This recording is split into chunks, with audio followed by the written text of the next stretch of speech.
आज हम इस वीडियो के माध्यम से नर्क पर अपने विचार रखेंगे।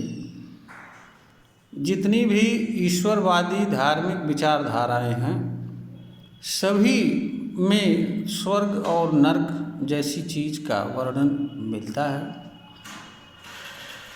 हर धार्मिक विचारधारा स्वर्ग को प्राप्त करने के लिए प्रेरित करती है और नर्क से मुक्ति के उपाय बताती है।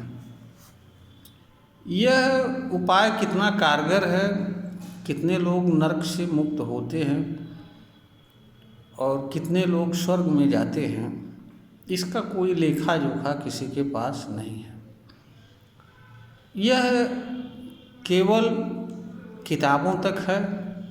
लोग इसे विश्वास करें या न करें, परंतु अधिकतर लोग यह मान के चलते हैं कि इस तरह की चीज़ें हैं और इसीलिए लोग नर्क जैसी चीज़ से मुक्ति की बात करते हैं। यहाँ पर पहले नर्क को समझ लेना आवश्यक है।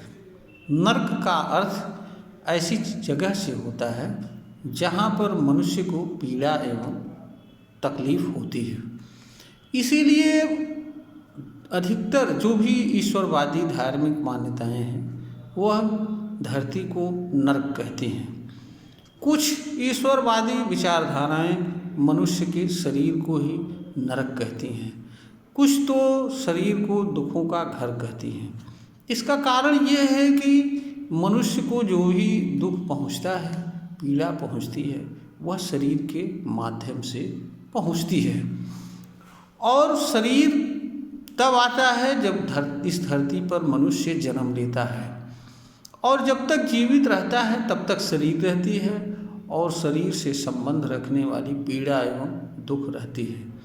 इसीलिए मानव आदिकाल से इस प्रयत्न में लगा रहा है और आज भी प्रयत्नशील है कि वह यहाँ पर जन्म लेने से कैसे मुक्ति पावे। वह कौन सा उपाय है जिसके माध्यम से मनुष्य को इस धरती पर जन्म न लेना पड़े और वह जीवन क्रिया के से मुक्त हो जाए, तभी वह पीड़ा एवं दुख से मुक्त हो सकता है। इस पर हर ईश्वरवादी विचारधाराएं सहमत हैं कि स्वर्ग और नर्क जैसी चीज़ें हैं, परंतु हर विचारधारा के अलग अलग तौर तरीके हैं नर्क से मुक्ति प्राप्त करने के और अलग अलग तरीके की बातें भी रखती हैं। यहाँ पर भी भिन्नताएं हैं। जहाँ तक धरती की बात है, यह सही है कि यहाँ पर मनुष्य को अनेक प्रकार की पीड़ा एवं दर्द होता है और शरीर के माध्यम से होता है, क्योंकि जो भी चीज़ें होती हैं वह शरीर को ही के माध्यम से मनुष्य को महसूस होती हैं, बोध होता है। इंद्रियां भी शरीर का हिस्सा होती हैं। इसीलिए लोग उपाय खोजते हैं, परंतु क्या यह धरती वास्तव में दुखों का घर है या ये दुख की जगह है?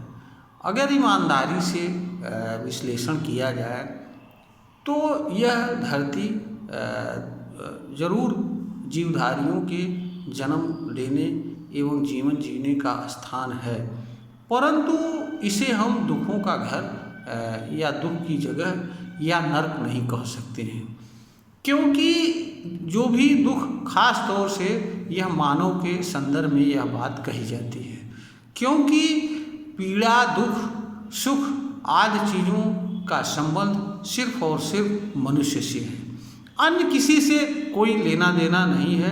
अन्य कोई प्रकृति के नियम सिद्धांत के अनुसार जीवन जीता है और जैसा जरूरी बचाव होता है, बचाव करता हुआ जीवन जीता है। अन्य कोई प्राणी ऐसा नहीं होता है जो इससे मुक्ति की उपाय खोजता हो या उसके पास इस तरह का कोई साधन हो, न तो उसके पास कोई धर्म ग्रंथ है और ना ही ये तथाकथित ईश्वर हैं जिनके माध्यम से लोग मुक्ति की राह खोजते हैं। जहाँ तक मुक्ति की भी बात है, वहाँ पर भी अलग अलग धर्मों में अलग अलग बातें कही गई हैं। यहाँ पर भी मतभेद है और तो यहाँ पर जो है, जहाँ तक धरती के दुख का घर या दुख की जगह या नर्क होने की बात है, तो यह नर्क नहीं है। यहाँ पर अगर जीवन है तो जीवन जीने के साधन हैं और पीड़ा रहित, दर्द रहित भी जीवन जीने के साधन हैं। कुछ चीज़ें ऐसी हैं कि जिनको महसूस होगा, परंतु वे पीड़ा एवं दुख नहीं है, क्योंकि वह उन चीज़ों के गुण हैं और उनसे बचाव का साधन मनुष्य के पास उपलब्ध है। जैसे ठंडी, गर्मी, सर्दी, अन्य अनेक चीज़ों के गुण और धर्म से का प्रभाव भी और उनके क्रिया और कलाप का प्रभाव भी मनुष्य पर पड़ता है, परंतु मनुष्य के पास इनसे बचाव का बेहतर साधन है और इनसे बचाव करते हुए वह जीवन जी सकता है, इसलिए इन्हें पीड़ा एवं दुख नहीं कहा जा सकता है। अन्य जितने भी, चाहे बीमारी से हो या मनुष्य के स्वार्थ के कारण हो, भ्रष्टाचार के कारण हो, जितने भी तरह की पीड़ाएं हैं, समस्याएं हैं, उन सभी का कारण सिर्फ और सिर्फ मनुष्य है, न तो धरती है और न ही धरती पर विद्यमान या प्रकृति में विद्यमान कोई चीज़ है। यह मनुष्य के अज्ञान का परिणाम है और मनुष्य अज्ञान के कारण दुख भोगता है और उसे लगता है कि इससे मुक्ति की जरूरत है।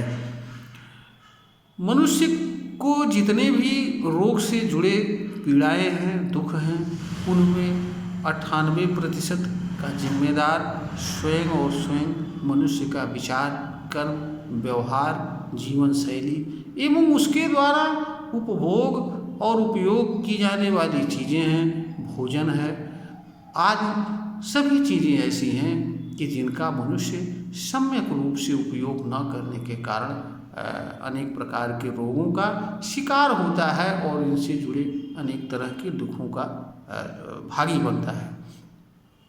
मनुष्य को जीवन जीने के लिए अनेक तरह के चीज़ों की उपभोग और उपयोग की आवश्यकता पड़ती है।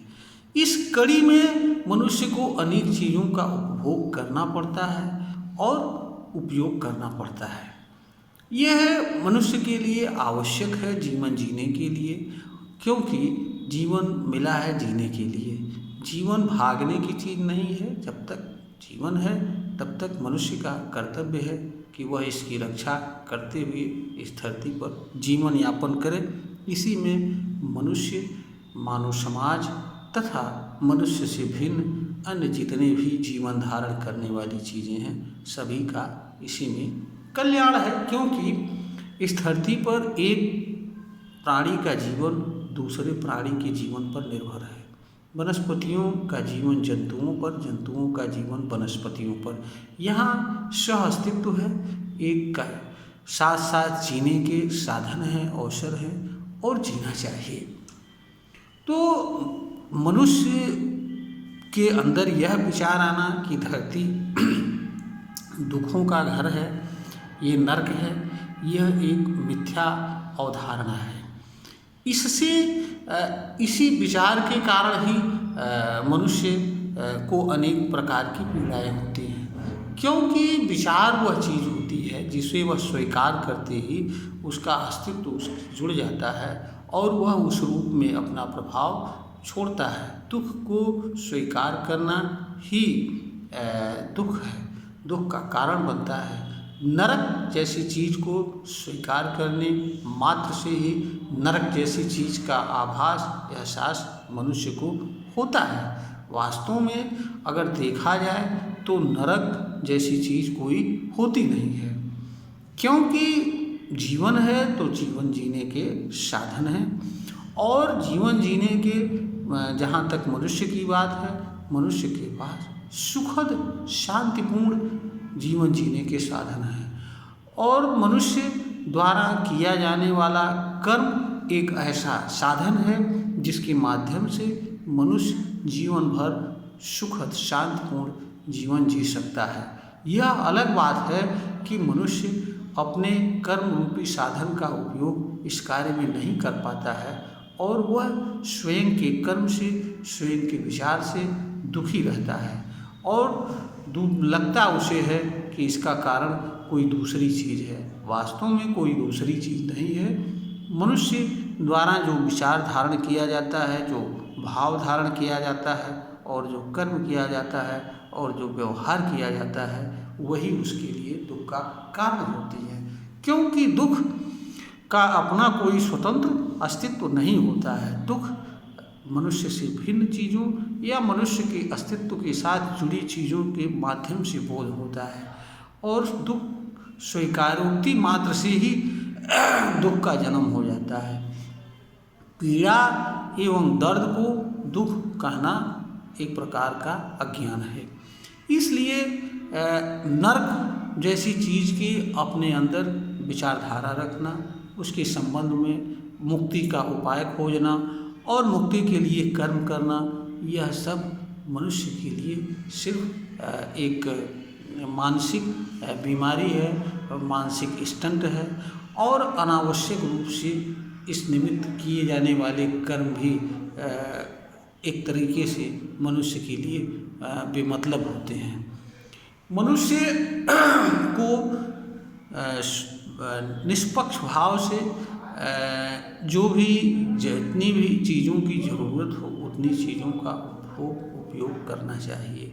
अधिक उपयोग और उपभोग भी मनुष्य के लिए पीड़ा का कारण बनता है। एक ही चीज़, जो चीज़ मनुष्य के लिए अच्छाई है वही चीज़ बुराई है।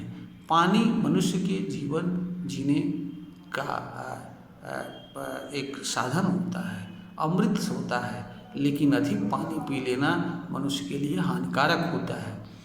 धन एक ऐसा चीज़ है कि जीवन में मनुष्य को हर कदम पर जरूरत पड़ती है, लेकिन अधिक धन मनुष्य के लिए पीड़ा एवं दुख का कारण बनता है। क्योंकि अधिक धन आने पर मनुष्य ज़्यादा से ज़्यादा उन चीज़ों में खर्च करता है जो जिसकी आवश्यकता मनुष्य को नहीं होती है। तो जो भी चीज़ें, किसी चीज़ का अधिक उपयोग, अधिक मात्रा में कलेक्शन भी पीड़ा एवं दुख का कारण होता है। और अधिक धन इकट्ठा करने से दूसरे लोगों के पास धन की मात्रा कम होती है, दूसरे लोग प्रभावित होते हैं और अनावश्यक प्रतिस्पर्धा बढ़ती है।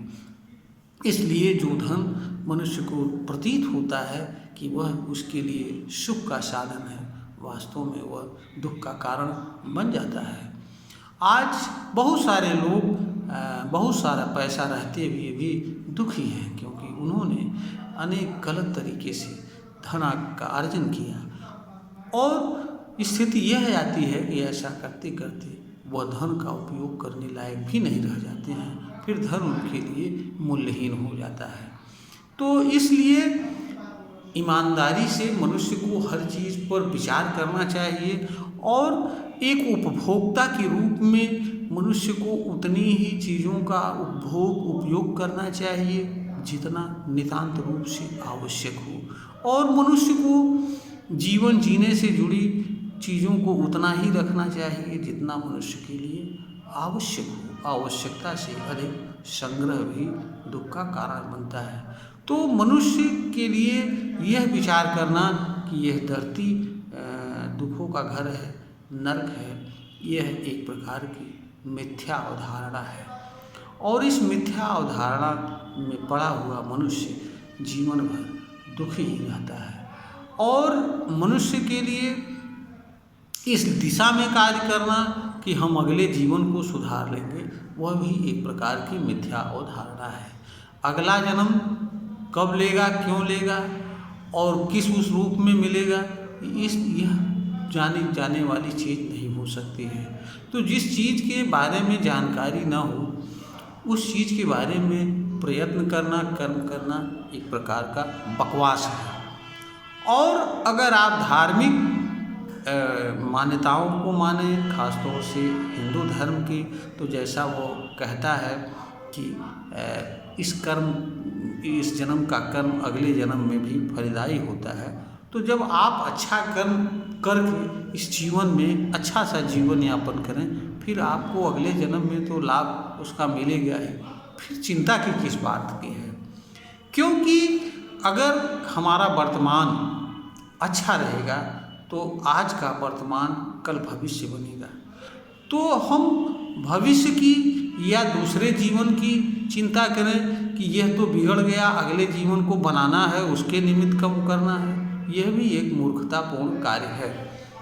जो जीवन आपके सामने है और जिस जीवन को जितना अच्छा तरीके से जिया जा सकता है, शांतिपूर्ण तरीके से जीवन जिया जा सकता है, वर्तमान जीवन में क्या समस्याएं हैं, उनका निदान क्या है और उनको निदान करके किस तरीके से हम अच्छा से अच्छा जीवन जी सकते हैं, हमारे समझ से मानव एवं मानव समाज का कल्याण इसमें है। कल्याण इसमें नहीं है कि हम इस जीवन से मुक्ति का उपाय खोजें, क्योंकि यह भी आपके वश में नहीं है।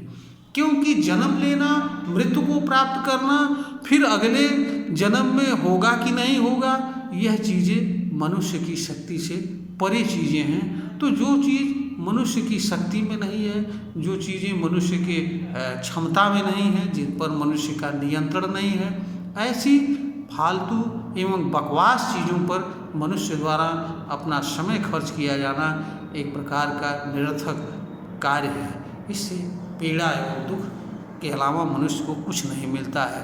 तो मनुष्य के लिए यह आवश्यक होता है कि वह स्वर्ग और नर्क जैसी मिथ्या धारणा से मुक्त रहते हुए वर्तमान जीवन में अच्छा विचार रखे, अच्छा कर्म करे, ईमानदारी से, सादगी से जीवन यापन करे, स्वयं एवं दूसरों के लिए उपयोगी बने। यही मानव के लिए अच्छा और उचित मार्ग है। यह वीडियो ज्ञानवर्धन हेतु बनाई गई है। अगर श्रोता को ज्ञानवर्धन के योग्य प्रतीत हो तो इसे लाइक करें, शेयर करें और सब्सक्राइब करें।